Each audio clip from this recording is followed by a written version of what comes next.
many years, there has been speculation and fascinating stories about the creation of the earth and its numerous species.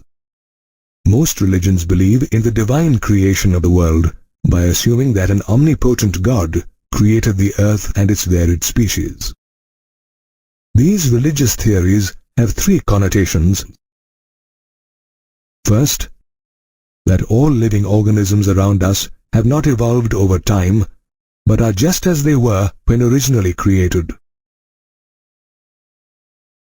Second, diversity among living organisms has been uniform since the time of creation and will continue to be the same in future as well. Third, that the earth is only 4,000 years old. These ideas faced opposition in the 19th century when English naturalist Charles Robert Darwin suggested that complex organisms have evolved from simple ancestors. In December 1831, Darwin went on a 5-year-long voyage in a ship called the HMS Beagle with Captain Robert Fitzroy. During this time, he conducted various natural history collections and studied the geology of many places. He published the theory of evolution in 1859 in his book On the Origin of Species.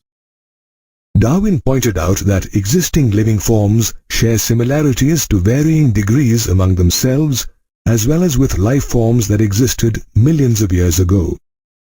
Several life forms have become extinct now.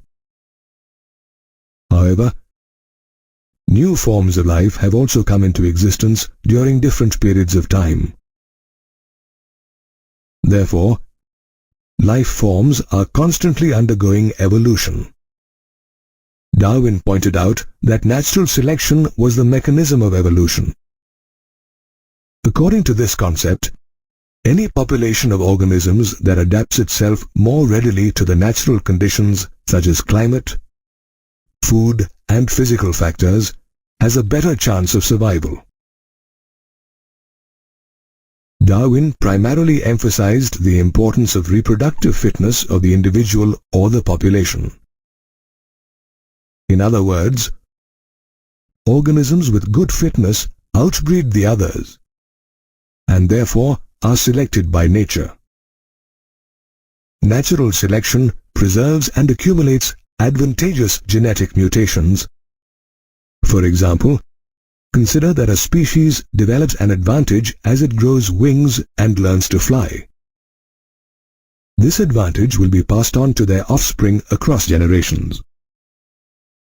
Inferior or disadvantaged members of this species who fail to cope with this change will gradually perish. On the other hand, the superior or advantaged members of the species who can use their wings with competence will be left behind.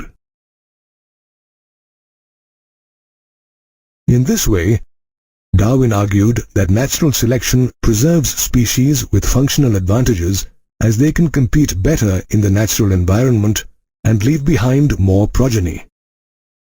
Another British naturalist, Alfred Wallace, a contemporary of Charles Darwin, made similar observations by proposing the theory of evolution due to natural selection. Wallace did extensive field work in the Amazon River basin and the Malay archipelago. He also came to the conclusion that existing life forms share similarities and common ancestors who were present during different periods of the Earth's history.